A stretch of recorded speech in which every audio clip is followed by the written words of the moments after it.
Over the span of 2 decades, one man defied the odds over and over again, but not in a good way.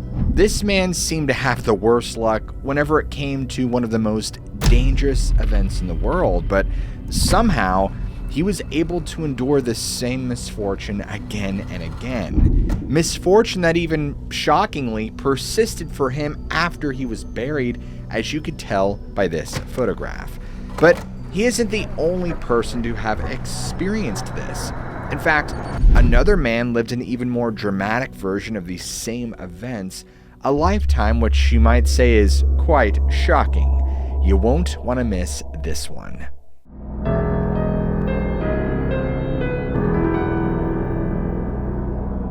In 1914, the world caught on fire. A powder keg of geopolitical tensions and intertwined alliances ignited following the assassination of Archduke Franz Ferdinand, and the resulting conflict grew larger and larger until it became a battle unlike anything anyone had ever seen: the Great War. The war to end all wars, World War I. Major Walter Summerford served in this conflict fighting for the British Army, but while he was paying attention to threats on the ground, he didn't realize that a secondary threat was tracking him from the sky. Unseen, unheard, and above all else, dangerous. You see, one particularly intense skirmish that Walter was involved in on the Belgian front in 1918 unfolded beneath a gathering thunderstorm, and as he headed back to camp on horseback, the unthinkable happened. The clouds congealed overhead, dark and menacing, and the next thing he knew, Walter was lying on the ground, his horse galloping away in complete terror. Now, it took a moment or two for Walter to realize what had happened, and by now, rain had started soaking his face. His body ached, and he pushed his torso up with his arms and went to move his legs to stand on his feet, but they wouldn't budge. Major Walter Summerford had been struck by lightning. In the following weeks, he soon realized that the incident had left him entirely paralyzed from the waist down. Most people would have been ungrateful, but he realized that he had barely escaped with his life. In fact, he was less upset about his disability and more upset that he could no longer lead his soldiers into battle. Now, naturally, Walter was promptly discharged from the military. At the time, there was no place for a man in a wheelchair on the battlefield, but Walter had a new fight ahead of him. Although confined to a wheelchair, he vowed to continue his fight to walk again. This personal battle of Walter's took him to Vancouver, Canada. Here, far away from the memories of war, he began the long, slow process towards rehabilitation, and bit by bit, he began to succeed and was able to walk enough to engage in activities that allowed him to leave his wheelchair. In fact, he became an avid fisherman, and it was on one of these fishing trips in 1924 that the unthinkable happened again. Walter had posted up along the water's edge beneath a tree, just watching his line drift in the current of the river and waiting for a fish to bite. And then, 6 years after becoming partially paralyzed, tragedy hit a second time. The tree he had set up underneath brought down another lightning strike. The electricity traced down the limbs into the trunk and directly into Walter. Again, he miraculously survived, and this time, however, the lightning had an even stranger side effect. He noticed that his paralysis didn't worsen. Instead, this second lightning strike actually improved his condition. And 2 days after his second brush with death, Walter found more and more sensation creeping back into his lower extremities. And as it turns out, he gradually began regaining more and more control of his legs. And within a few years, he was able to move about more freely on his own 2 feet. Now, it wasn't easy, but it was still manageable enough that Walter began to develop a routine, winding through the local parks and neighborhoods, and soon everyone counted on seeing the old war veteran as he passed by their homes, waving to him in friendly recognition. Tragically, it was on one of these routine rambles in 1930 that Walter noticed something unsettling. The clear skies above were rapidly growing darker by the minute. Needless to say, now Walter had developed a healthy respect for thunderstorms and had no desire to stay out in inclement weather. But his previous injuries left him unable to move very fast, and he wasn't able to get home as quickly as he would have liked. It was too late, and all too familiar sound erupted around Walter, accompanied by a feeling that he had hoped to never experience again. Once more, for the third and final time in his life, Walter Summerford was struck by lightning. As with the first two incidents, 6 years had again passed between strikes. Now this time, the effects were much more serious, because although Walter survived again, the lightning left him fully paralyzed this time. And while the physicians who diagnosed him were astounded that he had survived at all, they were also the bearers of bad news. Walter would never walk again. Now, the end of his life wasn't pretty. Health problems began piling up one on top of another, and he grew more and more bitter, understandably so. Walter's family claimed that he was terrified of his new life, restricted to a bed in a hospital. They said that his once jovial outlook turned much darker, and now he spoke half dementedly of curses and ill omens. Things drug on this way for another 2 years before he finally succumbed to his ailments in 1932. He was buried in Vancouver's Mountain View Cemetery, his final resting place commemorated with a simple headstone. But even then, Walter's story wasn't over. There was one final strike yet to come. In 1936, 4 years after his death, a storm gathered above the cemetery, and all the places it could have struck, lightning singled out the headstone of this particular veteran, Walter. The headstone, as seen in the picture shared at the start of this video, lay in pieces. 4 lightning strikes, 3 in life, 1 after death. Each one 6 years apart while he was alive, and each one targeting the body of Major Walter Summerford. It's a fascinating story, but it isn't airtight. Did you notice something about that picture of Walter's headstone? There's one major discrepancy. It doesn't read 1932, it clearly says 1912, well before his first lightning strike was supposed to have happened. And there are other problems with the story. Some people have pointed out that pictures of a variety of individuals are all attributed to Walter, and researchers have run into a lot of difficulty pinpointing records of his existence, something that should be relatively straightforward with someone with military service, right? Now, does this mean that the story of the human lightning rod is just another hoax? No one is entirely sure. While we may never know how true his story is, we do have a much better grasp on a similar story from much more recently. Not only do we have the pictures to prove his injuries, but another man with similar experiences was interviewed numerous times, and his lifetime of lightning strikes is even more dramatic. Roy Sullivan was born in 1912 in Greene County, Virginia. As a young boy, he worked the farm with his father, and his duties involved everything that would entail, including helping complete the fall harvest on time. And it was during one of these chores that Roy had his first brush with death. According to Roy, he was out working in the fields with his father when a storm rolled in. Roy had been given a scythe to help cut the wheat, but as he swung the handle across the yellow shafts of grain, a lightning bolt flew down from the sky right above him. Although it terrified the boy, it didn't strike him directly. It only hit the blade of the scythe. Now, because of this, Roy was not injured. However, official tallies of Roy's lightning strikes do not usually include this childhood incident. I mean, after all, it wasn't a direct hit, and there was no way to verify the authenticity of this claim, but every one of Roy's subsequent experiences is well recorded. Now, as Roy grew up, his love of the outdoors that the farm instilled in him never went away. Instead of taking a desk job or working in a city, Roy became a park ranger. In 1936, he took a position in Shenandoah National Park and would remain there for 40 years until his retirement in 1976. Roy Sullivan's first documented lightning strike occurred 6 years after taking his post in the Shenandoah. That's interesting, isn't it? In April of 1942, A storm rolled in over the valley, and Roy, perhaps weary from his close call in childhood, took shelter in the nearest fire lookout tower. Now, normally this would have been the perfect place to wait out the storm, but Roy didn't realize that this newly built tower lacked a lightning rod.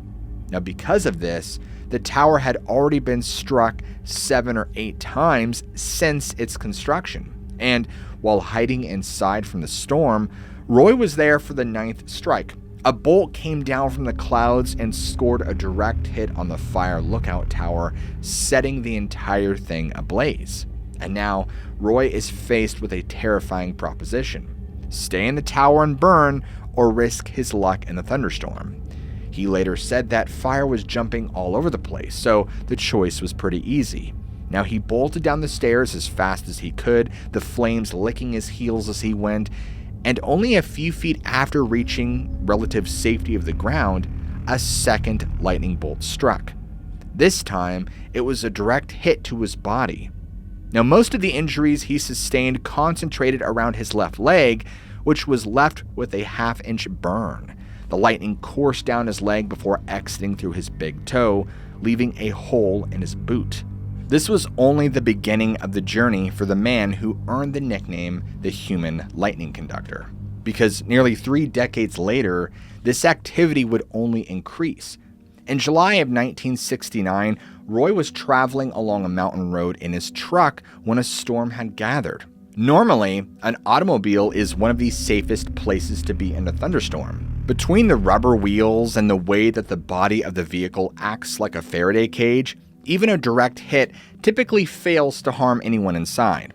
But Roy had made a big mistake, because the day had been so nice and the storm had come up so suddenly that Roy had one of his windows down, meaning that there was nothing to protect him when lightning hit some nearby trees. The bolt jumped from the trees and directly through the open window of Roy's truck, striking him with full force.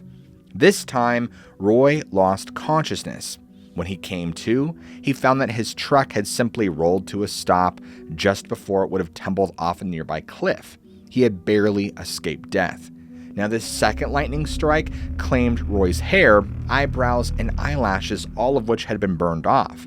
Now, exactly a year later, and not 6, Roy suffered his 3rd lightning strike.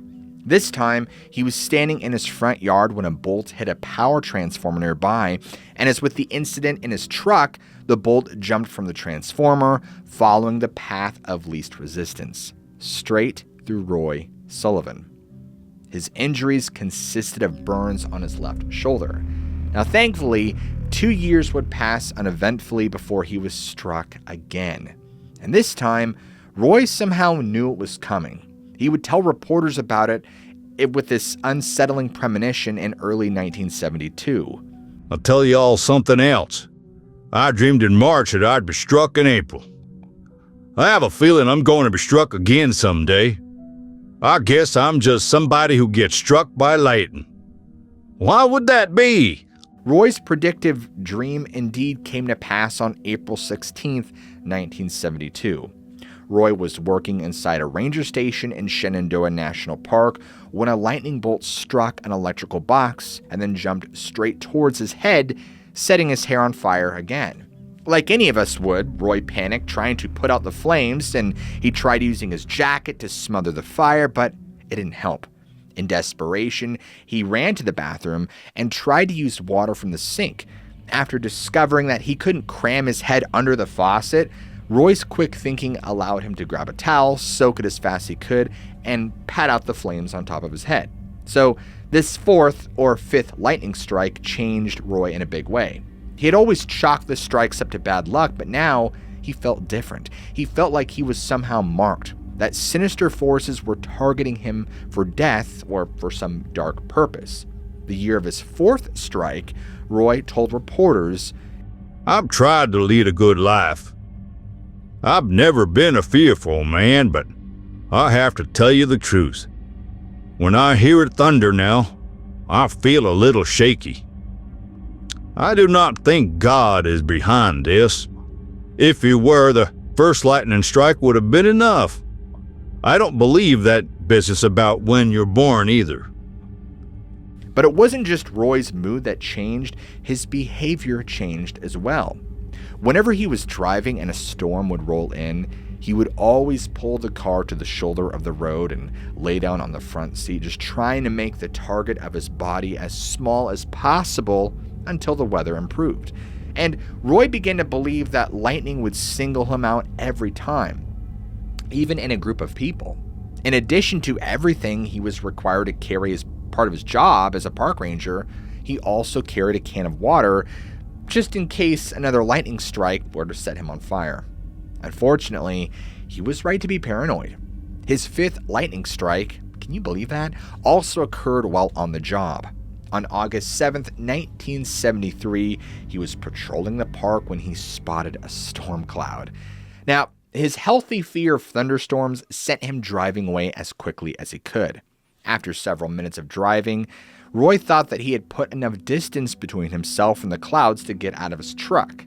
Big mistake. He was wrong.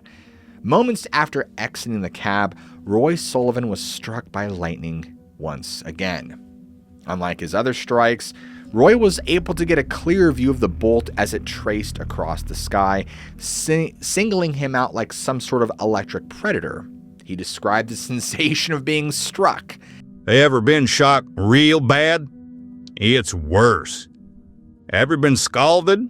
It's much worse. It's like being cooked inside your skin. Just before it strikes, I smell a certain smell, like sulfur, and my hair bristles all over. That's the signal. In about 2 seconds, no longer than 3, it hits. Too late to hide. This time, the bolt struck his body, moving down the left side through his arm, his leg, and then finally through his foot. The blast sent his boot launching across the dirt. The lightning then jumped to his right leg just below his knee and exited. The blast also ignited Roy's hair again, and luckily he was still conscious. And his can of water was still sitting in the truck. He staggered to the vehicle, threw open the door, and quickly doused the flames. All of this would be enough to bring anyone to their breaking point. But we're not done yet, folks. There's more in store for Roy, unfortunately.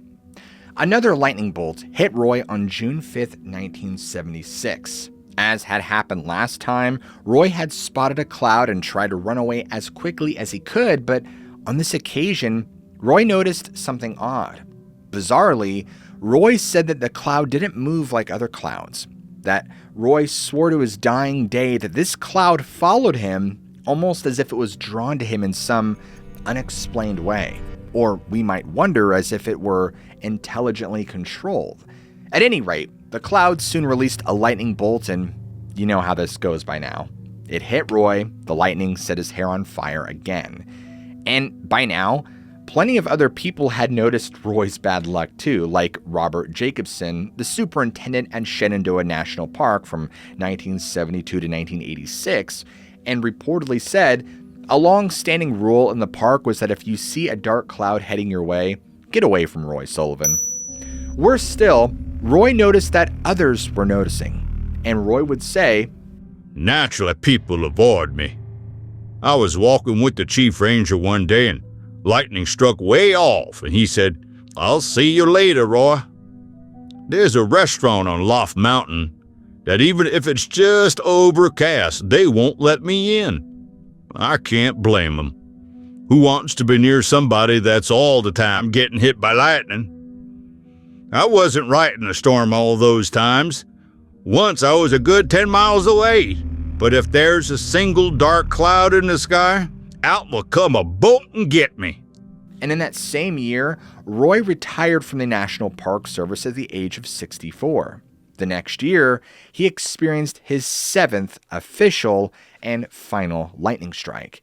It may have even been the most dramatic. Roy was enjoying his retirement. Despite a lifetime of threats from above, he never lost his love of the outdoors. And like Walter, he loved to fish. So on June 25th, 1977, Roy had set up at a local pond. He didn't have a care in the world, and the last thing on his mind was another lightning strike. Well, maybe not the last thing, because, how could you not live in perpetual fear of intelligent clouds hurling lightning bolts at you? But I digress. The storm came up quickly, And remember, by now, Roy is well aware of his bad luck.